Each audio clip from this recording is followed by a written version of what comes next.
والنهار والفلك الذي تجري في البحر بما ينفع الناس إلى آخر الآية. وقال نبينا صلى الله عليه وسلم الكيس من دان نفسه وعمل لما بعد الموت والعاجز من أتبع نفسه هواها وتمنى على الله كما قال عليه الصلاة والسلام. பேரன்பிற்கும் பெருமதிப்பிற்குரிய பெரியவர்களே சகோதரர்களே,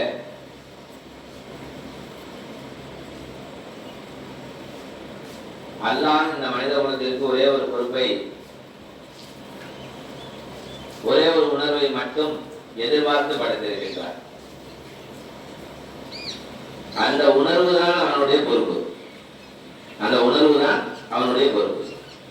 என்ன உணர்வு? அது என்னை படைத்த ஒரு இறைவன் இருக்கிறான், அவன் தான் என்னை படைத்திருக்கின்றான், அவனே வணங்குவதற்கு தகுதியானவன். அப்படிப்பட்ட உணர்வு, எண்ணம் பொறுப்பாக இருக்கிறது. அல்லாஹ்வை எப்படி புரிந்து கொள்வது, எப்படி தெரிந்து கொள்வது, எப்படிப்பட்ட பேராற்றல் உள்ளவன், உலகமெல்லாம் சொல்வது என்ன, உலகெல்லாம் பேசுவது என்ன, ஒன்றே குலம் ஒருவனே தேவன் என்ற அந்த முழக்கம் எல்லோருடைய உள்ளத்திலும் யாருடைய உள்ளத்திலும் அது இருந்தது. அது யாராக இருந்தாலும் சரி, எவராக இருந்தாலும் சரி. அவர்களே, அல்லாஹ் தன்னை உணர்த்துவதற்காக தன்னை வெளிப்படுத்தி காட்டவில்லை இந்த உலகத்திலே. அல்லாஹ் குர்ஆனிலே மூமின்களை பற்றி சொல்லும் பொழுது அலிஃப் லாம் மீம், அந்த வேத வசனம் ஆரம்பிக்கிறது தாலிகை கிதாப், இது வேதமாகும், லா ரைப ஃபீஹ், இதில் எந்த சந்தேகமும் இல்லை. உலகத்திலே எந்த புத்தகத்திலுமே ஆரம்பமே இப்படி இருந்ததில்லை. உலகத்தில் எந்த புத்தகமா இருக்கட்டும், எந்த புத்தகமா இருக்கட்டும், இதிலே சந்தேகம் இல்லை என்ற அந்த வார்த்தையை சொல்லி ஆரம்பிக்கக்கூடிய புத்தகம் எதுவும் இல்லை. எல்லா புத்தகத்திலுமே கடைசியில் ஒரு பக்கம் இருக்கும். அந்த பக்கத்தில் எழுதியிருப்பார், இதில் ஏதேனும் குறை இருந்தால் நீங்கள் சொல்லுங்கள், இந்த நம்பருக்கு தெரிவியுங்கள். எந்த எழுத்தாளரும் அவருடைய அறிவுக்கு மேலாக அவர் சொல்வது என்ன, நான் எழுதியிருக்கின்றேன், நான் படைத்திருக்கின்றேன், ஆனால் இதிலே தவறு இருக்கலாம், ஸ்பெல்லிங் மிஸ்டேக் இருக்கலாம், கருத்து சிதறல் இருக்கலாம், கருத்து பிளறல் இருக்கலாம். ஆனால் நீங்கள் என்ன செய்யுங்கள், ஏதேனும் குறை இருந்தால் இந்த நம்பருக்கு தெரியப்படுத்துங்கள் அப்படின்னு குறிப்பிட்டே ஒன்று கொடுத்துப்பான். ஆனா உலகத்திலே முதல் ஒரு கிதாப், எப்படிப்பட்ட கிதாப் அதை சொல்லுது, லாரைப ஃபீஹ், இதுல எந்த சந்தேகமும் இல்லை. உலகில் முத்தகீன், யார் இறையற்றமுடையவர்களாக இருக்கிறார்களோ அவர்களுக்கு இது நேர்வழி காட்டும். யாருக்கு இறையற்றம் இருக்கிறதோ அவர்களுக்கு இது நேர்வழி காட்டியே தீரும் என்பதை சொல்லிவிட்டு அடுத்த வசனத்திலே அவர் சொல்கிறான், அல்லதீன யுமினூன பில் கைபி, முதலிலே அவர்கள் என்ன செய்வார்கள், மறைவானதை கொண்டு ஈமான் கொள்வார்கள். பார்த்து நம்ப வைத்தல் என்பது யதார்த்தம் அல்ல. பார்த்து நம்ப வைப்பது என்பது ஆச்சரியம் அல்ல, யதார்த்தம். நான் உங்கள் முன்னால் இருக்கிறேன், நான் இருக்கிறேன் என்று நம்புகிறீர்கள் என்று சொன்னால் அது யதார்த்தம். நீங்கள் நம்பித்தான் ஆக வேண்டும், கண்ணுக்கு தெரிந்தால் ஏற்றுக்கொண்டுதான் ஆக வேண்டும். அப்படி ஏற்றுக்கொள்வதை கொண்டு எந்த விதமான பலனும் அல்ல. யாருமே மறைவானதை நம்புவதை தான் இந்த மனித உலகமே விரும்புகிறது. மனித உலகம் என்ன செய்கிறது, மறைவானதை, நான் எப்படி என்னுடைய கணவன் என்னை நம்ப வேண்டும் என்று ஒரு மனைவி எண்ணுகிறார். நான் என்னை விட்டு தூரமாக வெளிநாட்டிற்கு சென்றிருந்தாலும் நான் கருப்போடு ஒழுக்கத்தோடு இருப்பேன் என்று என் கணவன் நம்ப வேண்டும் என்று அவள் விரும்புகிறார். தூரத்திலே இருந்தாலுமே கூட நம்புவதைத்தான் இந்த உலகம் விரும்புகிறது. மகன் தந்தையை நம்ப வேண்டும் என்று விரும்புகிறார், தந்தை மகனை நம்ப வேண்டும் என்று விரும்புகிறார். இப்படி ஒருவருக்கு ஒருவர் மறைவானதை நம்புவதைத்தான் இந்த உலகத்தை நாம் நம்பிக்கை என்றே சொல்லுவோம். நேரடியாக சொல்வதே நம்ம நம்பிக்கையா சொல்ல மாட்டோம். ஏங்க உங்க கடையில் நான் ஜாமான் வாங்குறேன்னா அவர் கலப்படம் செஞ்சிருக்க மாட்டாருங்கிற நம்பிக்கை, அது மறைவானது தானே. அவர் கலப்படம் செஞ்சிருக்க மாட்டாருங்கிறது மறைவானது தானே, இதுதான் அவரை நம்புகிறோம். அந்த நம்பிக்கையை தான் நம்பிக்கை என்று சொல்ல முடியும். வெளிப்படையாக தெரிவதை நம்பிக்கை என்று சொல்ல முடியாது, அது யதார்த்தம் என்றுதான் சொல்ல முடியும். இந்த ஃபேன் இங்க ஓடுதுங்கிறது நம்பிக்கையா யதார்த்தமா? ஃபேன் ஓடுவது நம்பிக்கை, நம்பிக்கை இல்லை, யதார்த்தம். ஃபேன் ஓடுது, இதை நம்புறதுக்காக வேண்டிய 10 பேருக்கு நான் பேச வேண்டிய அவசியம் இல்லை, 10 பேருக்கு புரிய வைக்க வேண்டிய அவசியம் இல்லை. இந்த ஃபேன் ஓடுதுங்கிறத பார்த்தாலே தெரிஞ்சுக்குவாங்க. ஹசார் பக்னா ஏக் தேக்னான்னு சொல்லுவாங்க உருதுல. 1000 சொல்வதை விட ஒரு தடவை பார்ப்பது மேலானது. அதனால இதை சொல்லி புரிய வைக்கக்கூடிய விஷயம் அல்ல. அதே போன்று அல்லாஹ் டைரக்டா வந்து நின்று நான் ரப்ப என்னை ஏத்துக்கங்கன்னு சொல்றது ஏத்துக்கிறதுக்கான ஒரு அழகா இல்ல, அது ஒரு நிறைவான ஒரு விஷயம் அல்ல. நம்பிக்கை என்று சொன்னாலே அல்லாஹ் இருக்கிறான் என்று அது மறைவானதை நம்ப வேண்டும். மறைவானதை நம்பியதற்கு பிறகுதான் ஒருவன் ஈமான் கொண்டவனாகவே அல்லாஹ் இருக்கு தெரிகிறான். ஈமான் கொண்டவன் என்றே அவன் பறைசாட்ட முடியும். அதனால் முதல் வாக்கியத்திலே அல்லாஹ் சொல்லுவது பொழுது அல்லதீன யுமினூன பில் கைப், சரி நம்பிவிட்டார்கள். நம்புவது என்பது யதார்த்தம், ஆச்சரியம். நம்பிவிட்டார்கள். நம்பியவர்களுக்கான வெளிப்பாடு என்ன?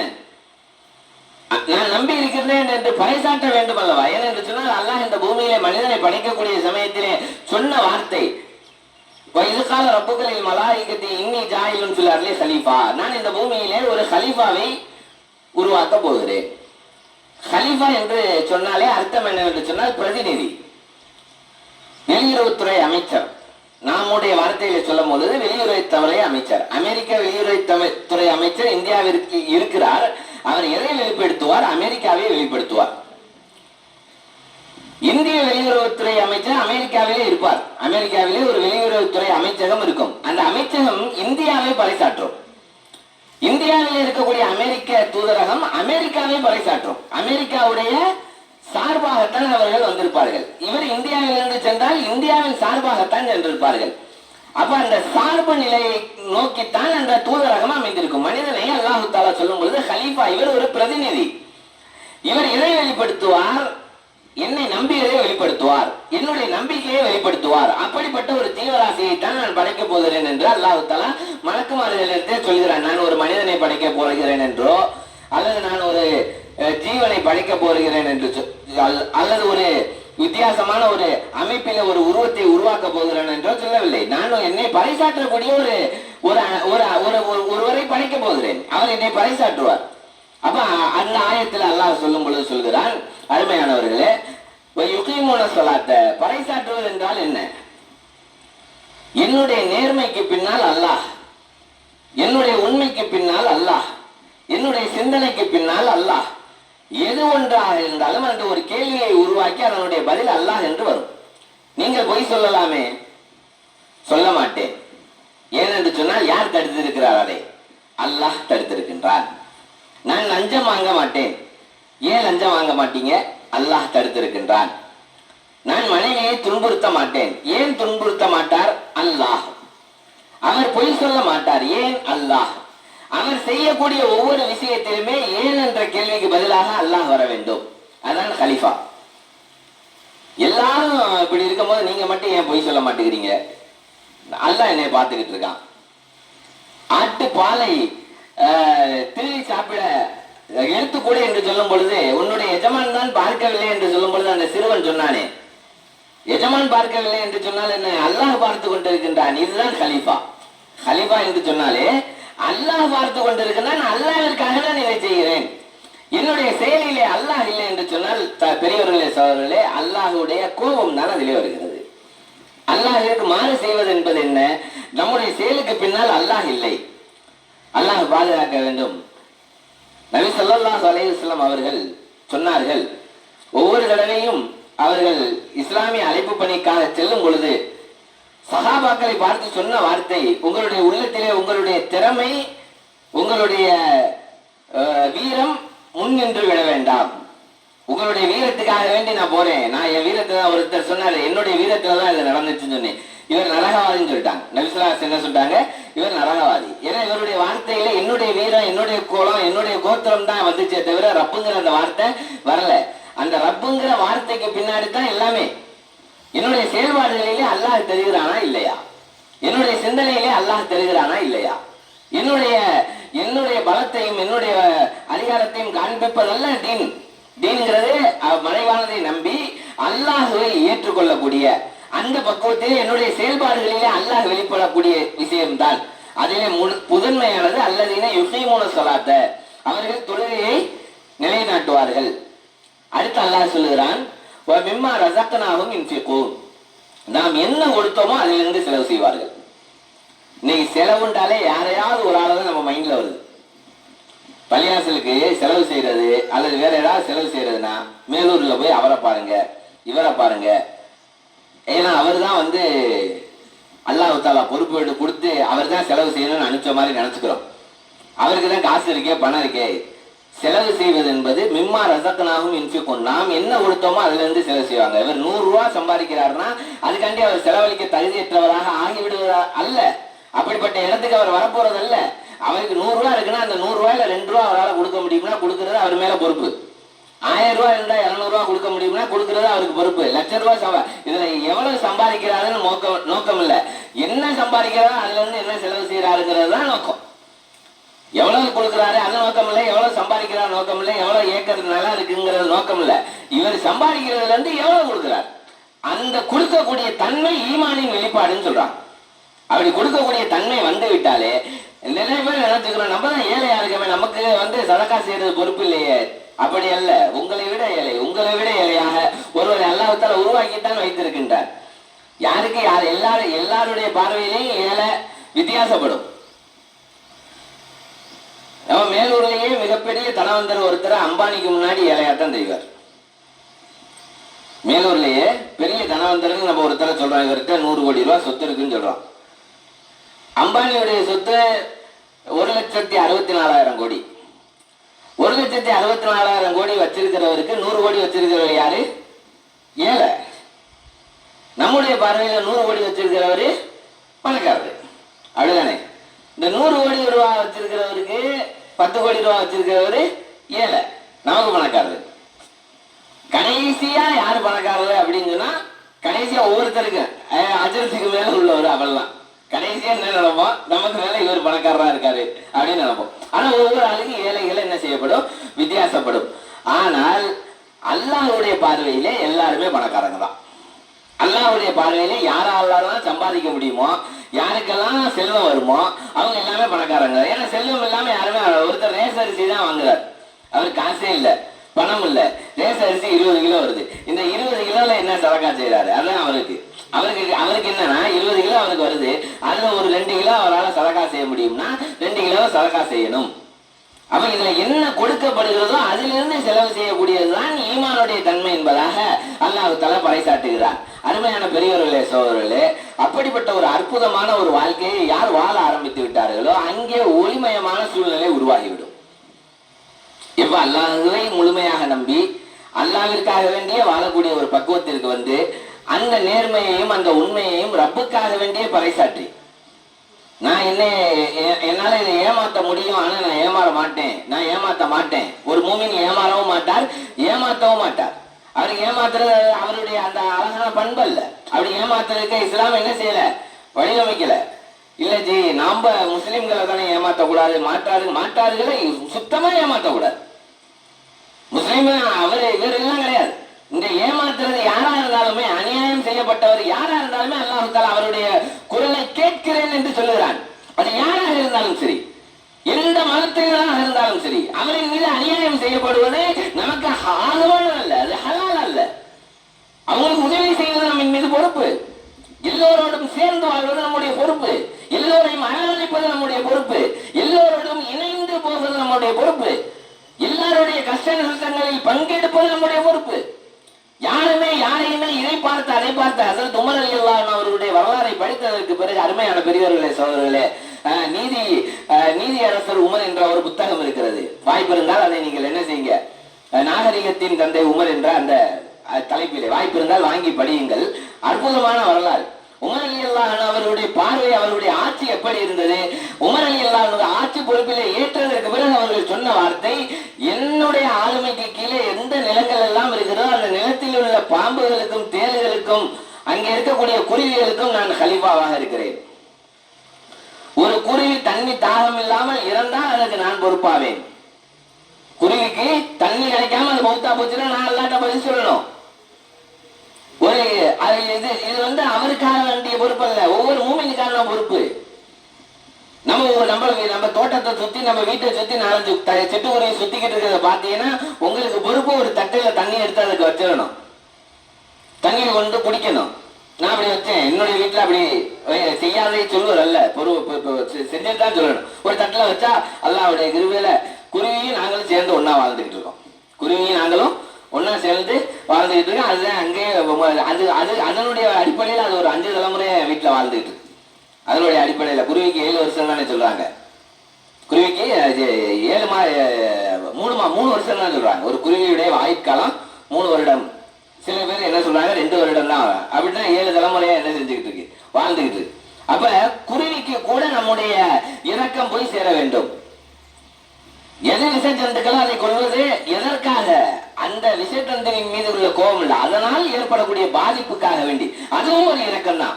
ஒரு விஷத்தந்துவை கொள்றதுமே என்ன செய்யுது, அந்த விஷத்தந்துவால் வேற யாருக்கும் பாதிப்பு ஏற்படக்கூடிய கூடாதுங்கிற அந்த இரக்கத்தின் அடிப்படையில தான் என்ன செய்யப்படுகிறது. அப்ப ஒரு மூமினுக்கு இவ்வளவு பெரிய பொறுப்புகள் இருக்கிறது. ஒரு மூமின் என்றால் சாதாரணம் அல்ல. ஒரு மூமின் சாதாரண நிலையில் அல்ல, அவருடைய மைண்ட்ல, அவருடைய மூளையில, அவரை சுற்றி இருக்கக்கூடிய அவருடைய மனைவிக்கு அவங்களுடைய ஹக்கு இருக்கு, மாமியா மாமனாருக்கு அவங்களுடைய ஹக்கு இருக்கு. ஒரு பெண்ணுக்கு மாமியா மாமனார தாய் தந்தையை போன்று பார்க்கக்கூடிய உரிமை இருக்கு, பொறுப்பு இருக்கு. தன்னுடைய மாமியாவையும் நான் சொல்லுவேன், அடிக்கடி சொல்லுவேன், நீங்கள் உங்களுடைய மாமியார் மாமனார் தனவந்தர் என்பதின் காரணமாக சிறுமச் செய்யாதீங்க. அதுல உங்களுக்கு நன்மை இல்லாம போயிடும். அல்லது அவங்க ஏதாவது ஒண்ணு செய்வாங்களேங்கிற காட்டி சிறுமச் செய்ய, ரப்புக்காக வேண்டி சிறுமச் செய்யுங்க.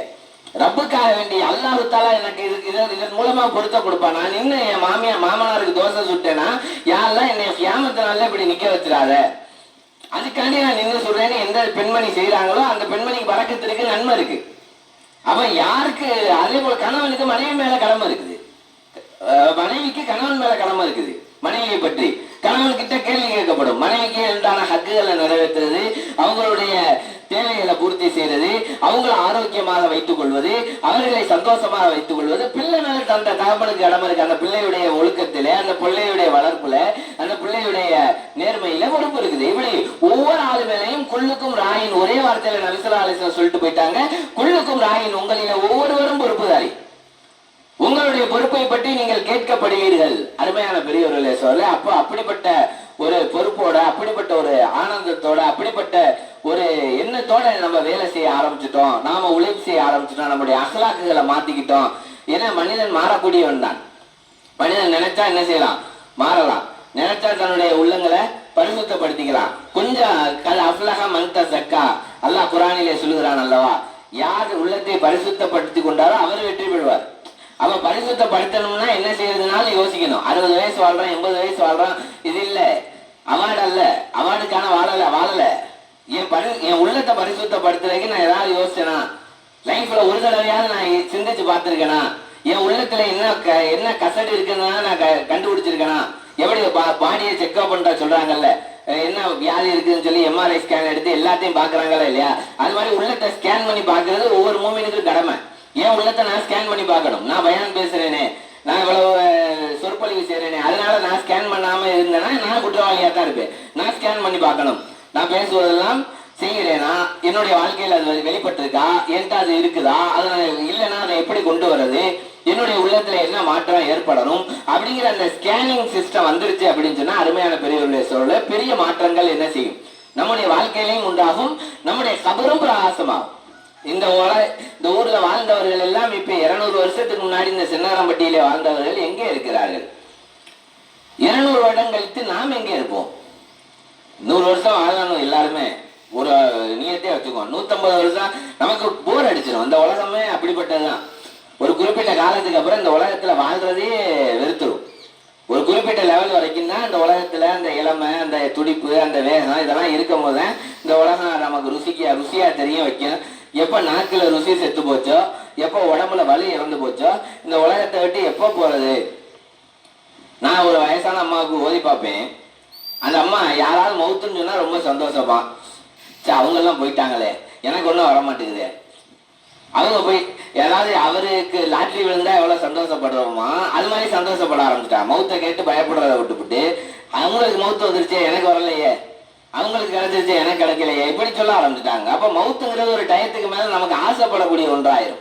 இப்ப பயப்படுற ஒன்றா இருந்துட்டு ஒரு குறிப்பிட்ட லெவலுக்கு மேல நம்மளால சுத்தி இருக்கிறவங்க சிரமத்தை பார்க்கும் போது, நான் அதனாலதான் நிறைய பேர் என்கிட்ட வரக்கூடிய சமயத்துல சொல்லுவாங்க, நான் எங்க அத்தாவை கடைசி வரைக்கும் அவருக்கு பணிவிட செஞ்ச நன்மை எனக்கு கிடைக்கணும். நான் சொல்லேன், அப்படி துவா செய்யாதீங்க.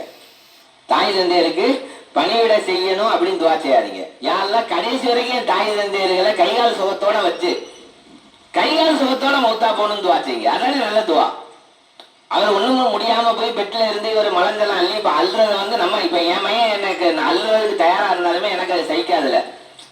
அல்றதுக்கு தயாரா இருக்கு, அதுக்கு நல்லாவே வாழ்ந்துட்டு மௌத்தா போவோமே, நல்லா கைகால் சுகத்தோட மௌத்தா போவோமே. ஏன் ஒரு நான் படுத்து கிடந்து என் மருமக என் மையன் எல்லாமே பார்த்து அதுக்கு மனசை ஒப்பி பார்த்தாலுமே கூட எனக்கு அது சகிக்காது, எனக்கு அது பிடிக்காது. அதனால நீ என்ன செய்யுங்க, அத்தா அம்மாவுக்கு ஹிதுமத் செய்யணும்னு சொல்லி துவா செய்யாதீங்க. அத்தா அம்மா கடைசி வரைக்கும் ஆரோக்கியமா இருக்கணும், ஆரோக்கியமா இருந்த நிலையில நான் ஏதாவது பணிவிட செய்யணும். ஆரோக்கியமா இருக்கிற நேரத்துல காசு வாங்கி கொடுக்கலாம், பணம் வாங்கி கொடுக்கலாம், அப்படி செய்யுங்க. அதுதான் நல்ல துவா. அவங்க ஆரோக்கியமா முடியாம படுத்து கிடந்து அதுக்கப்புறம் நான் அவங்க பீமுத்திரத்தை அள்ளி, அது நல்ல துவா, அது அது நல்ல பொறுப்பு. ஆனா அப்படி நடந்துருச்சுன்னா அதை செய்யணும், அதுல 100% மாற்று கருத்து இல்லை. அப்படி ஒரு சூழ்நிலை இருந்துச்சுன்னா அதெல்லாம் நம்ம என்ன செய்யணும், எதிர்கொள்ளணும், அவங்களுக்கு சிறுமை செய்யணும், அவங்களுடைய துவாவை வாங்கணும்.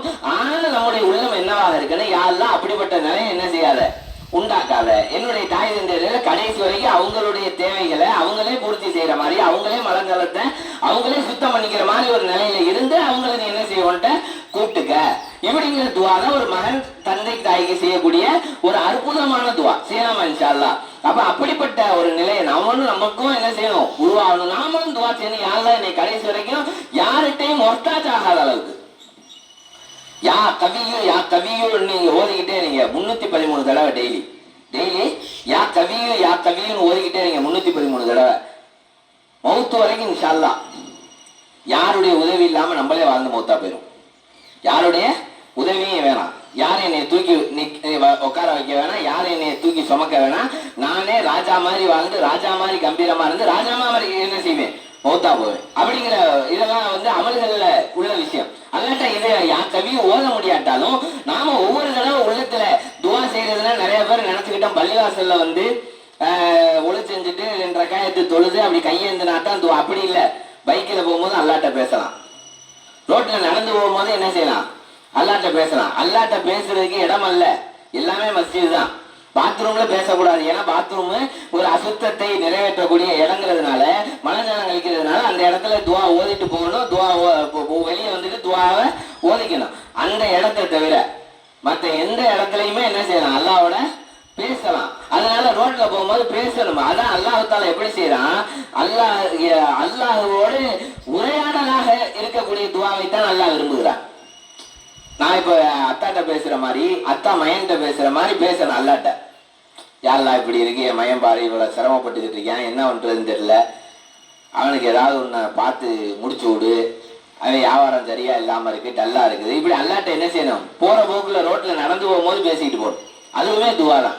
ரோட்ல நடந்து போகும்போது அல்லாட்ட என்ன செய்யணும், சொல்லிக்கிட்டே போகணும். நம்ம துவா ஓதுறதுங்கிறது வந்து வெறும் பள்ளிவாசல்ல வந்து கையேந்தி கேட்கறதல்ல, சமைச்சுக்கிட்டே துவா செய்யலாம், சாம்பார் வச்சுக்கிட்டே துவா செய்யலாம், கறியை அரிஞ்சுக்கிட்டே துவா செய்யலாம், வெங்காயத்தை நறுக்கிக்கிட்டே என்ன செய்யலாம், துவா செய்யலாம். துவா செய்யறதுக்கு அது ஒரு மெத்தட் இருக்குது. இருந்தாலும் அல்லாஹ்வோடு பேசுவது எப்போதுனாலும் பேசிக்கொண்டே இருக்கணும். இப்படிப்பட்ட பக்குவம் வந்துருச்சு அப்படின்னு சொன்னா மாஷா அல்லாஹ் ஈமான் என்ன செஞ்சிடும், வலுவாயிரும். அப்படிப்பட்ட ஒரு நல்ல நிலையை அல்லாஹ் தஆலா நம் அனைவருக்கும் தந்தருள்வானாக. வாஹிருதாவானா அல்ஹம்துலில்லாஹி ரப்பில் ஆலமீன். சுன்னத்துல் வாதகத்துல்